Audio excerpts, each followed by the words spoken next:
Olá, tudo bem? Bem-vindos de volta aqui na continuação da aula sobre poderes da administração, parte 2. A gente vai falar agora sobre poder vinculado.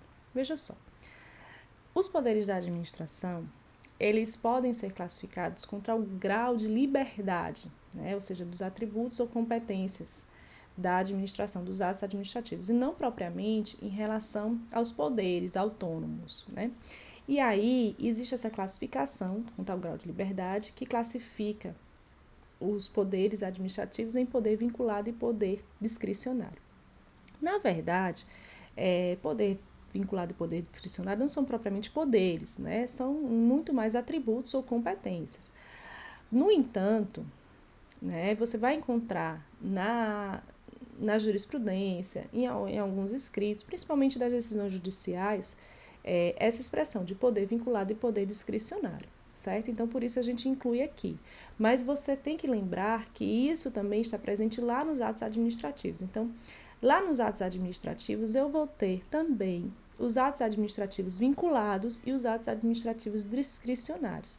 Eles se encaixam aqui no mesmo espectro aqui de poder vinculado e poder discricionário. Então, a gente vai falando os dois ao mesmo tempo, tá certo? Então, vamos lá.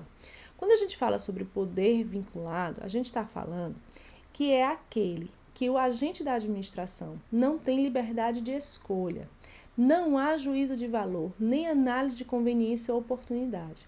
Ou seja, o que é que eu estou querendo dizer com isso? Eu estou querendo dizer que no poder vinculado, o agente da administração, e aqui é importante você pensar no agente da administração em aspecto amplo, tá?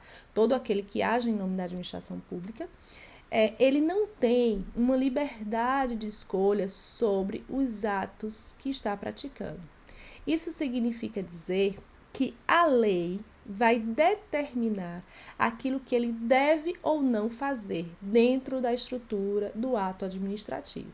Ou seja, não há um juízo de valor, nem uma análise de uma conveniência ou oportunidade para aqueles atos que forem praticados. Assim, uma determinação da lei que dirá como e de que forma o agente irá praticar aquele determinado ato. Há uma ausência de liberdade para esse administrador, né, para o administrador público, para o agente público, em estabelecer esse juízo de competência, de oportunidade ou conveniência, certo? Então, ele não vai poder dizer, não sei se vou aplicar a verba tal para a rubrica Y dentro da estrutura da administração pública. Se isso for uma determinação legal por meio de um ato vinculado, ou seja, por meio do poder vinculado, ele não terá liberdade de escolha, ele terá que cumprir. Se ele não faz, ou seja, se ele faz um desvio de finalidade, né? ele faz um vício dessa finalidade, ele modifica esse ato, ele está sujeito à responsabilização. Responsabilização extremamente importante dentro da estrutura da administração pública. Então, quando nós falamos de poder vinculado, nós falamos aquela essência máxima do regime jurídico de direito público. Ou seja, ao administrador público é permitido tudo o que a lei permite.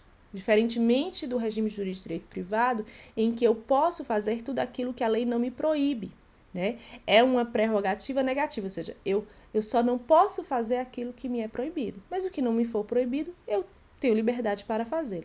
Na administração pública, não. Na administração pública, especialmente no poder vinculado e nos atos vinculados, o agente público ele deverá fazer aquilo que a lei o autoriza. Então, se a lei permite que ele faça, ele poderá fazê-lo. Se a lei não permitir, ele não poderá fazer. Agora, preste muita atenção. O poder vinculado e os atos vinculados não são desculpas para a inércia administrativa, para a omissão administrativa. Se o agente público, certo, percebe que algo deve ser feito dentro da estrutura da administração pública para sanar um problema, e ele se excusa, ele cruza os braços dizendo, a lei não me autoriza a fazê-lo, né, e eu não posso fazê-lo, ele está errado e também passível de responsabilização. A responsabilização administrativa, ela se dá tanto pela ação, como pela omissão. Isso aqui é importantíssimo, certo? Então, se o agente público deixa de fazer algo que deveria fazê-lo para cumprir a finalidade do interesse público, a ele também é dada a responsabilidade. Então, O agente público, ele não é um computador, um programa, certo? Que verifica, isso aqui pode, isso aqui não pode. Então, se não pode, não será feito. Não é assim, né? Ele é um ser pensante e ele tem a capacidade de compreender se aquelas ações elas são essenciais para o funcionamento da administração pública. E aí ele tem que sanar aquele problema, ou seja, a omissão administrativa é algo fundamental dentro da administração pública. Não esqueçam disso, tá certo? Então daqui a pouco a gente fala sobre poder discricionário. Espero você. Tchau, tchau.